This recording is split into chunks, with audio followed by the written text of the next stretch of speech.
Thank you. We've got Edna is coming. I will tell you that Edna and I went to El Tecnológico de Monterrey together as college students. So it's very special to me to have someone here from that time of my life. Edna, hello.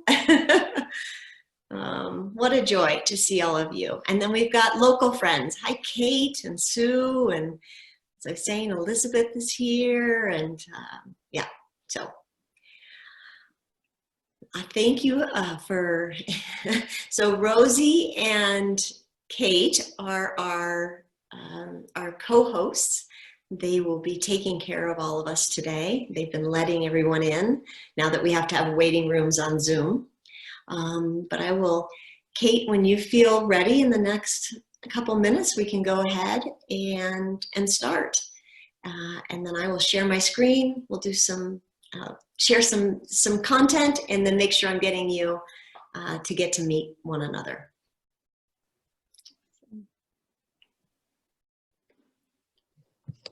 Hi, everyone.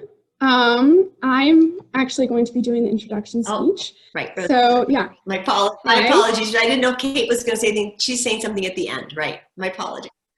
Yeah. Yes. So good morning, everyone, or good afternoon, good evening. Welcome to Lasting Cross-Cultural Strategies for Dealing with Today's Problems. My name is Rose Vavoda, and I proudly serve as a student associate at the Leadership Institute at MSU. Our office inspires students to become leaders who serve as catalysts for positive change. So thank you for joining the MSU Leadership Institute and the Honors Presents lecture series for today's workshop. In preparation for this workshop, I'm honored to introduce our special guest. She brings over 25 years of experience as a highly skilled executive coach, leadership development consultant, instructor, and principal of Combs & Company. She's the author of 3 books and has served as a teaching professor for Columbia University's Teachers College and Montana State University's Leadership Fellows Program and Honors College. For the past 13 years, she has taught leadership development and conflict resolution to over 3,500 U.S. State Department selected fellows. She also founded the Leading Well Network in 2017. Today, people from at least 50 different countries will join together in order to learn about 4 perennial strategies that we might apply to overcoming our current challenges. I am honored to introduce Dr. Deidre Combs. Thank you. Thank you, Rose. And thank you for all your help making this happen. We are indeed very, I am just in such great joy, as you can tell, just to have everyone coming together, this beautiful virtual global community, and that to see all of you and to know of many of your work and the great contributions that you're making in the world. I am looking forward to spending this next about hour and 10 minutes with you. And as I was saying, we, for those of you who are just joining, you are a community of well over 50 countries, 185 people signed up for this, and I'm really excited to have these groups cross-pollinate some over the next hour. So I'm going to share my screen and get us started. Go and wait for that to disappear so I can get to slideshow. There we go. Play from the start. All right. So we wanted today to talk about cross-cultural strategies for modern problems. And again, thank you to the Honors College and the Leadership Institute at Montana State University for bringing us all together. Today, I want to give you a bit of an overview, introduction about what is this cross-cultural strategies and modern problems. Give you 4 skills that I hope will support you in these fascinating times and make sure that you have time to share with one another. So we've got a couple modern problems going on right now, to say the least. You know, I think what's binding us all together is, of course, the COVID-19 pandemic. That is a shared modern problem. Not that we have not had pandemics in the past, but it's something that is on, I think, all of our minds and is working our brains, which will make more sense as I proceed. As well, we add on top of that different societal problems, and many of you on this call are actively working on those societal problems, and they're big. From racial injustice to human trafficking to homelessness to corruption. We are struggling environmentally. If you were to look out the windows of our friends here in Montana, it is covered in smoke from the western, we are covered in smoke from the western forest fires. And as well, just by the nature of being alive here on this planet at this time, we're also working with personal and professional challenges. So what do we do about that? How do we perform well? And those of you who know me, I love to go back and look at our lasting traditions to find clues. I'm always looking for what is said no matter where I go. What would a wise grandmother tell me if I was in Bangkok, Bahrain, or Bozeman, Montana, that will help me to live well? And so I'm looking for ubiquitous advice, and that it's been there for thousands of years. It feels like a place that I can rest in, that we've been working on problems for thousands and thousands of years as human beings. What have we figured out? What I love is the philosophy I use is, what do I find? And then is that also showing up in modern day research? So systems theory, the study of how we as humans and as groups work and ecosystems work, as well as what are we learning about our brains? And noticing there's this amazing correlation between what we've been told to do for a very long time with how our brains perform best.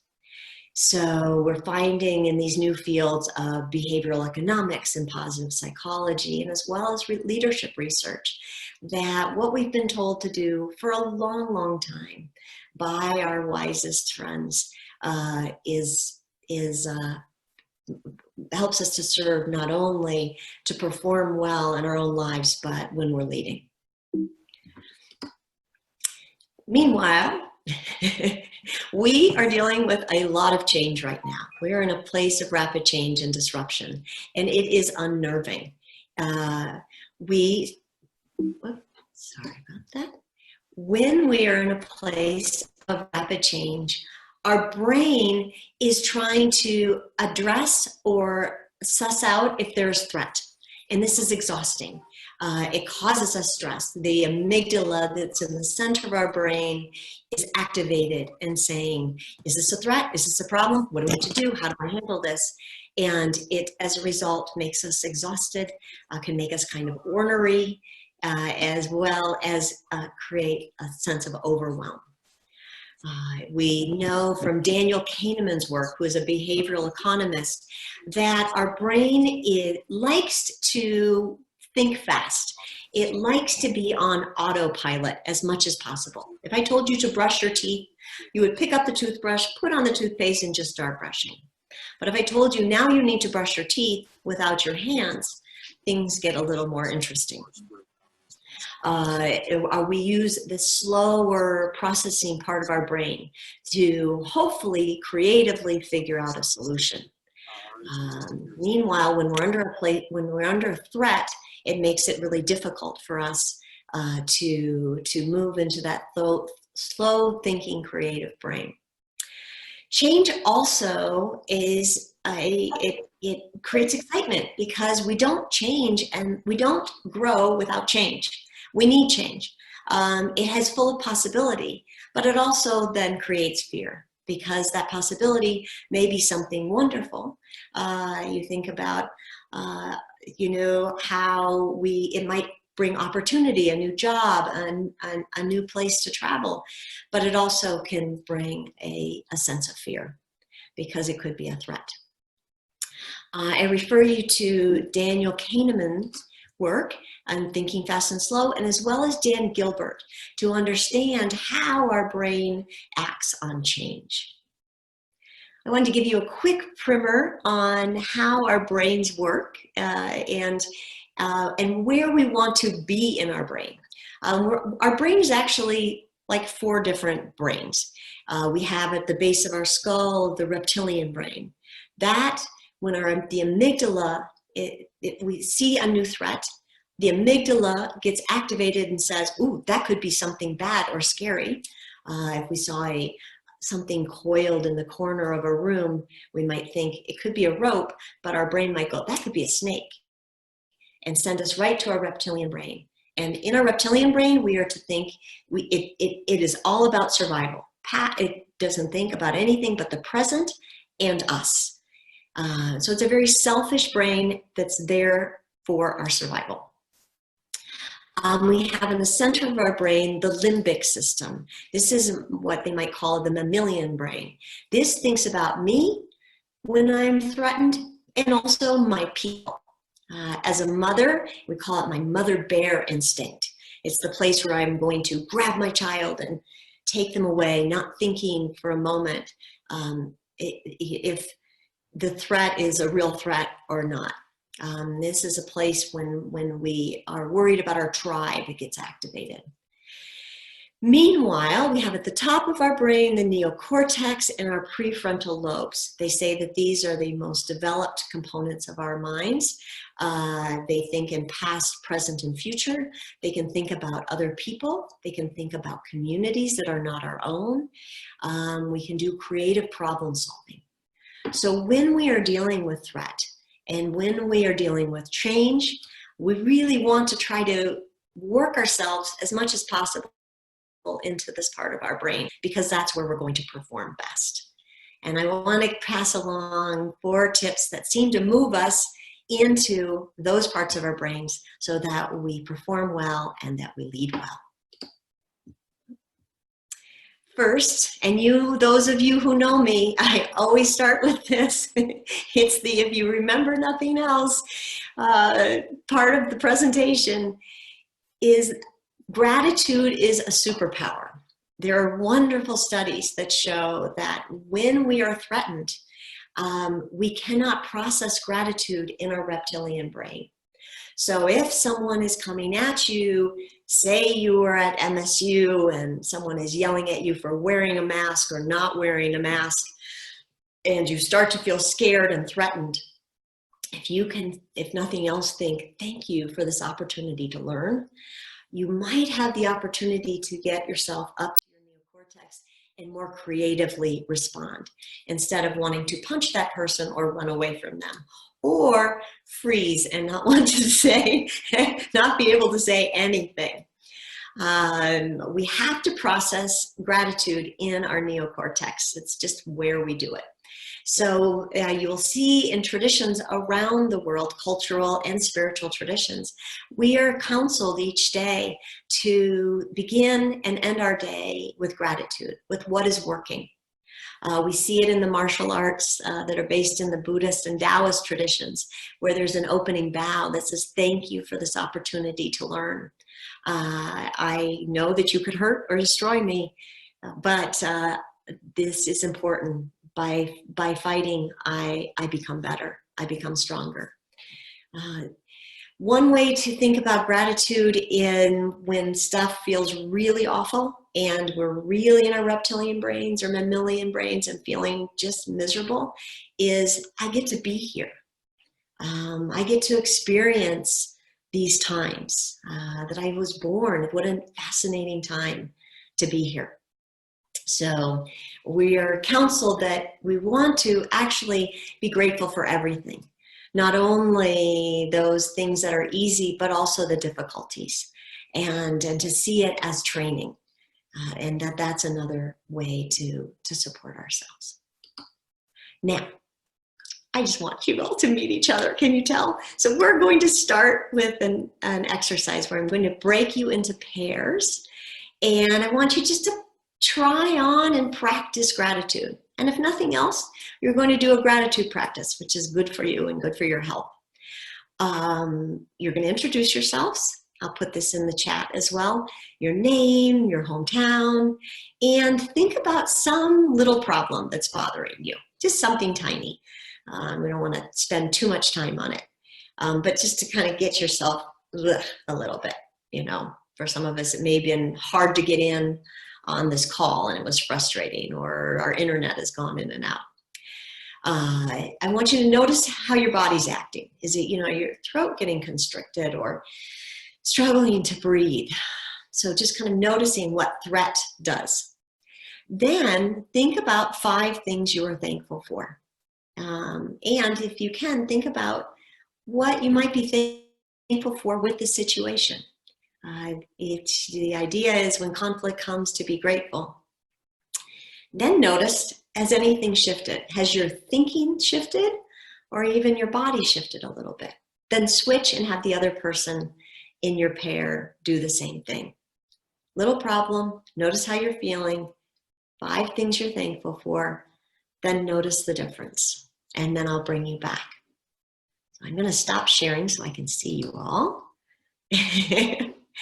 And I'm going to break you into breakout groups. So it won't be for long. Let me put in the chat so you have this information. Here we go.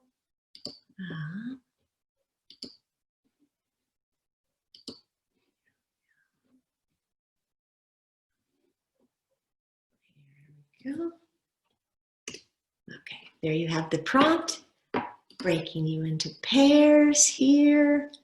Dee, Yes. how long will we have?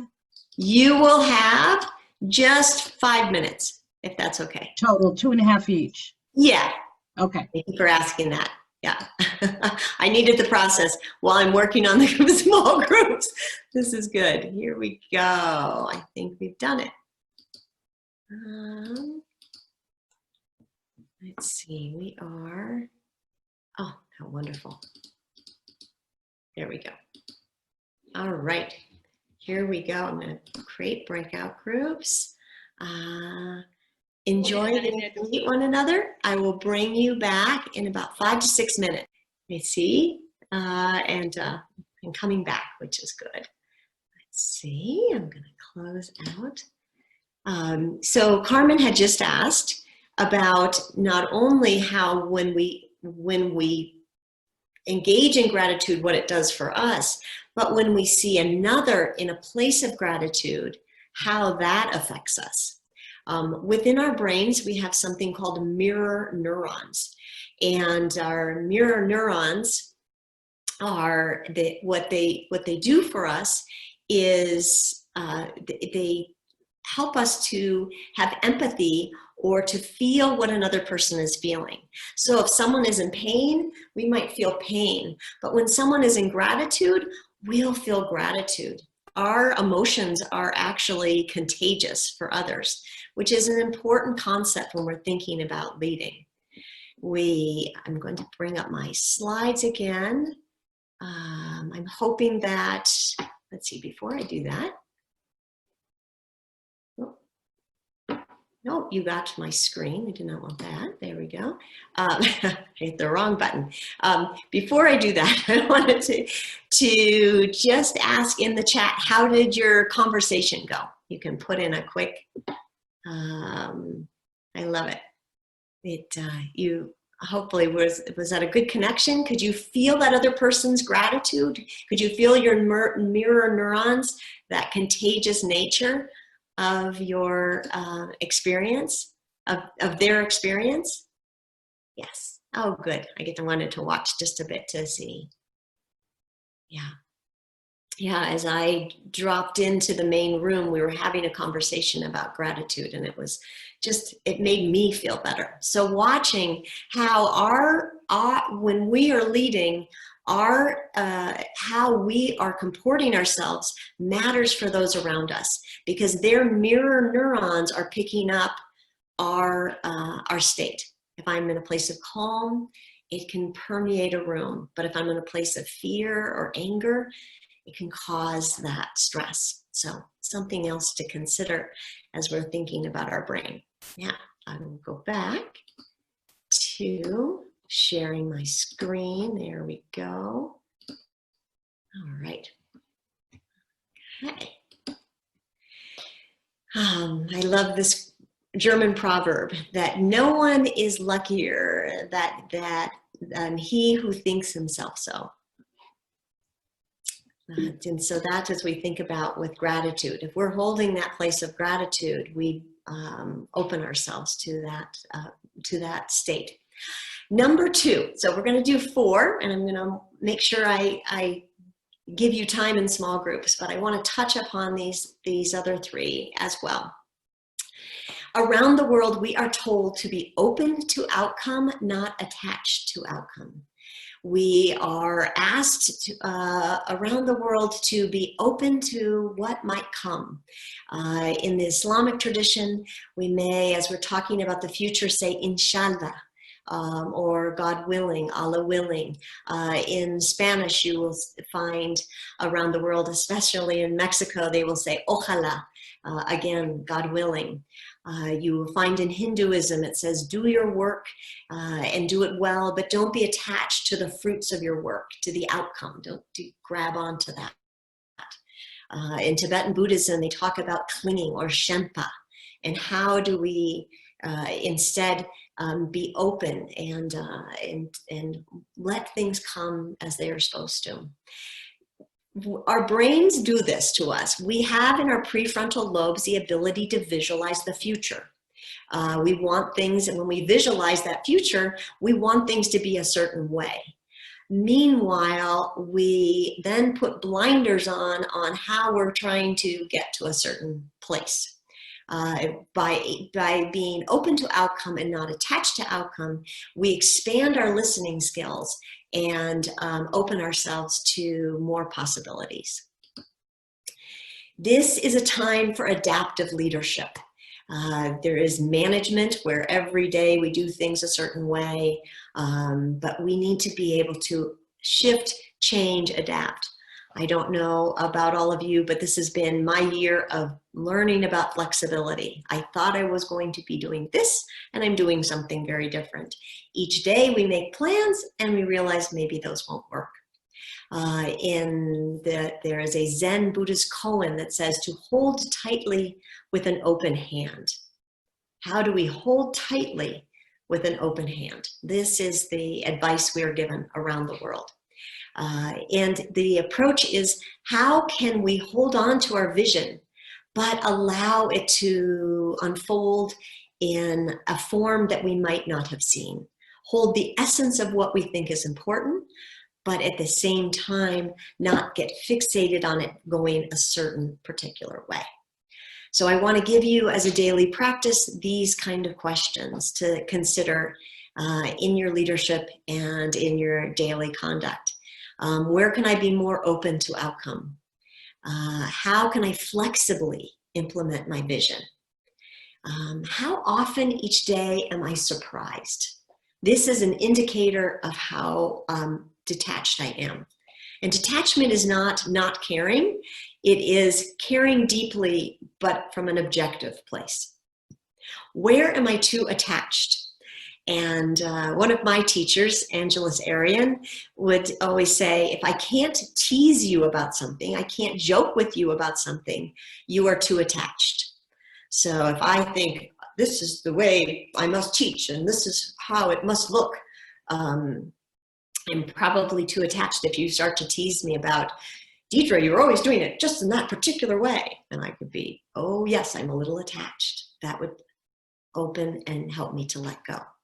Where am I too attached? If I can't tease you, you're too attached. All right, I pass along this wonderful poem that holds this sense of being open to outcome. It's called Allow. There's no controlling life. Try corralling a lightning bolt, containing a tornado. Dam a stream and it will create a new channel. Resist and the tide will sweep you off your feet. Allow, and grace will carry you to higher ground. The only safety lies in letting it all in, the wild and the weak, the fear, the fantasies, failures and success. When loss rips the doors off your heart, or sadness veils your vision with despair, practice becomes simply bearing the truth. In the choice to let go, so you can't be teased. You gotta be able to keep adapting here. In the choice to let go of your known way of being, the whole world is revealed to your new eyes. So this idea of being open to outcome and not attached to outcome. Where can I allow? Where can I hold tightly with an open hand? This comes in as well with the idea of embracing the and. We see this in the ancient symbol of the mandorla, which is the Western version of the yin-yang symbol. This is the place that says where the opposites dance. So holding, when the mandorla means almond in Italian, it's that almond-shaped center between the two circles. And they say if one circle is white, the other circle is black.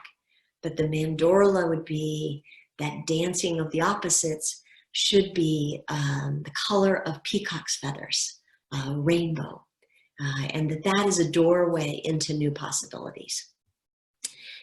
During this time of the pandemic, we're really asked to hold this and to be in a place of uncertainty, of not knowing, of that allowing. So right now we are in a time of great opportunities and risks at the exact same time. Some of us don't have work, but we also have time to do things that we maybe haven't been able to do, to talk to friends, to be able to gather here today. That many of us are working from home means that we actually get to do this. We're making new connections, and there's also great tragedy right now. How do we hold the fear and the growth, the gains and the losses? I refer you to some great work by psychologist Pauline Boss, who talks about ambiguous losses, and that how do we hold where we're losing things, but things are working at the exact same time? How can you rest in uncertainty? This is also something that gets processed in your neocortex and prefrontal lobes. This Indian poet Tagore says, "Let me not be sheltered from dangers, but be fearless in facing them. Let me not beg for the stilling of my pain, but for the heart to conquer it." Feeling that and in his quote. Okay, number 4, because I want to make sure that you get to have time and discussion as well, is the amazing win-win strategy of generosity. I love studying the different cultural and spiritual traditions and seeing that we have been asked around the world, across time, to care for those who are vulnerable and less fortunate, to be generous, to give. Each of you in your own tradition, I'm sure, are starting to think of a saying or a proverb about how it is better to give than to receive, or how when we give, we receive tenfold. It is really, really good for you. It is good for your mental health to be generous. So it's a very selfish act of generosity, of being selfless. There's studies on generosity that says that our amygdala, remember that organ in our brain that that activates and sends us into fight flight, is calmed when we are generous. And we need to be targeted generosity is what it's called. So it's actually targeted generosity is you can see the person or the group that you are being generous with. You don't actually need to see them, but you have an interaction with that particular person. It might be paying for the person's coffee who is behind you in a line. You know who that person is. That reduces your stress and calms your calms your amygdala. Gives you a warm, glowing feeling. Untargeted generosity would be giving to giving to the Red Cross. it's good for you, but it doesn't have that amazing stress reduction that helping someone in a very direct way does. So if you are struggling, if you are feeling stress right now, we are counseled to pay it forward, to on a daily basis do something kind for someone else, and you will feel better. My favorite example of this is from my father. When we were in the recession of the 1970s, my father lost a number of jobs. And one of the things that he did was he started volunteering at a local church to help others to write their resumes. He was getting very good at writing his own resume as there were job losses in his own life, and he was sharing that with others. And he started to help there, and also to provide workshops. And one thing led to another, and he became what they called an outplacement counselor. So his generosity became his passion, where he would help people who were out of jobs and help them to deal with the loss and to find a new job. So it's amazing what can happen when we bring generosity into the fold. I get to be adaptive with the with the PowerPoint. Okay, yay, the timing's perfect. This is when I wanted to make sure we are bringing you into small group. So these are 4 potential tips and techniques that you can use in your daily life. And I know that you also have more. So what we're going to do is this, put you into small groups of 4. I want you to share your name, where you're from, maybe something that makes it unique. Share what you do and be specific so people get to know you. And think about what are the strategies that you've been using to help yourself during these times of great change.